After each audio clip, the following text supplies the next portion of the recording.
अस्सलाम वालेकुम। आज हम आपके साथ शेयर कर रहे हैं बहुत ही मज़ेदार, बहुत ही टेस्टी अलसी की पिन्नी की रेसिपी। बिल्कुल ओरिजिनल ऑथेंटिक तरीके से आपके साथ शेयर करेंगे, जिस तरह से हमारी सासू माँ ने, हमारी मदर इन लॉ ने हमें बताई थी, और ये उनकी बड़ी ही परफेक्ट रेसिपी है।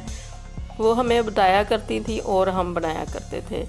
तो बड़ी ही मज़ेदार ये बनती हैं, सेहत के लिए भी बहुत अच्छी हैं, और पूरी मेजरमेंट के साथ मैं आपको बताऊंगी, लिखती जाऊंगी साथ साथ। मेजरमेंट इसकी परफेक्ट मेजरमेंट है। और ये अलसी है, ये हमने ली है 500 ग्राम, और इसको साफ़ सुथरा कर लिया है। पहले ही जब शॉप पे लेने जाएं तो अच्छी तरह से देख लें कि ये साफ़ सुथरी हो, और इसको बाद में फिर थोड़ा सा देख लें कि इसके अंदर कोई चीज़ ना हो।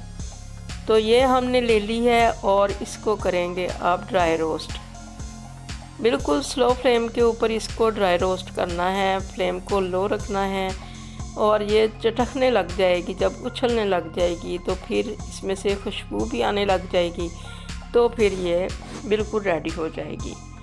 जिस तरह से दाने भूनते हैं मकई के या किसी और चीज़ को भूनने, इसी तरह से इसको भूनने से चटकने पटकने की आवाज़ें आती हैं। तो ये हमने निकाल ली और दरदरी सी पीस ली है ग्राइंडर के अंदर। बहुत ज़्यादा बारीक पाउडर नहीं बनाया, इससे ये बहुत ज़्यादा क्रिस्पी सी मज़ेदार सी पिन्नियाँ बनती हैं।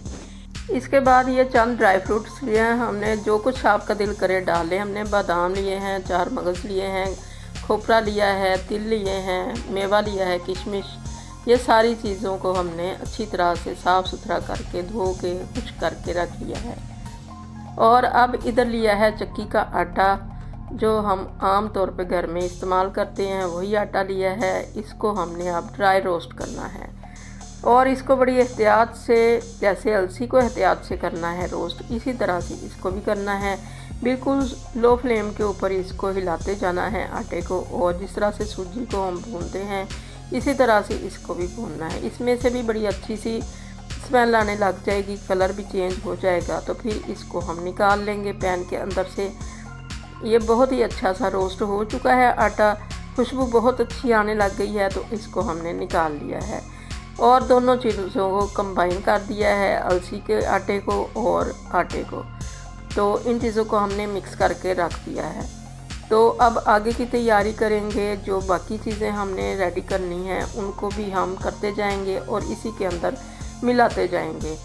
तो इसको एक साइड पे करते हैं। और अब इधर हमने लिया है घी, 450 ग्राम हमने घी लिया है। हाफ़ के जी से थोड़ा सा कम है ये, और ये सारी रेसिपी के अंदर इतना ही घी जाएगा। आप चाहें तो ज़्यादा भी डाल सकते हैं और कम भी डाल सकते हैं। तो ये सारे ही ड्राई फ्रूट्स हमने डाल दिए हैं घी के अंदर। जैसे ही ये गर्म हुआ तो इनको हल्का सा हम रोस्ट करेंगे, ताकि इनके अंदर जो भी नमी वगैरह है वो निकल जाए। क्योंकि हमने पिन्नियाँ रखनी है काफ़ी देर के लिए, ज़्यादा मिकदार में बनाई हैं, तो फिर ये ज़्यादा देर चलेंगी। तो फ्रिज के अंदर इनको नहीं रखते, बाहर ही रखते हैं, और ये 2 से 3 महीने चली जाती हैं अगर कोई ना खाए तो। वैसे तो ये बड़ी जल्दी से ख़त्म हो जाती हैं।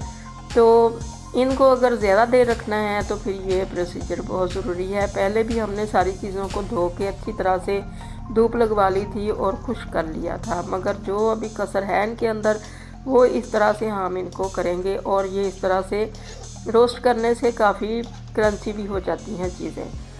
तो ये सारी चीज़ें जो हैं ये हो चुकी हैं, जो इसमें किशमिश थी वो फूल चुकी है। तो अब ये रोस्ट हो गई हैं, इसकी निशानी यही है। तो इसको अब हम निकाल लेंगे आटे, और अलसी के आटे के ऊपर ही इनको निकाल लेंगे इकट्ठाई, ताकि जो घी वगैरह हो वो आटे के अंदर ही चला जाए, किसी और बर्तन में हम नहीं निकालेंगे। तो इस तरह से बर्तनों की भी बचत है, और घी जो है ये ज़ाया होगा दूसरी बर्तनों में जाके, तो हम आटे के अंदर ही डाल देते हैं।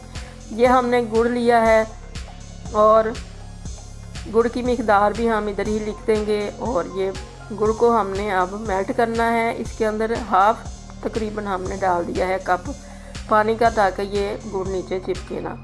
तो इसको हल्की फ्लेम के ऊपर रख देंगे। आपकी अपनी चॉइस है जितना मीठा करना चाहें। हम ज़रा थोड़ा कम ही मीठा इस्तेमाल करते हैं, तो आप अपने टेस्ट के हिसाब से तेज़ मीठा भी कर सकते हैं।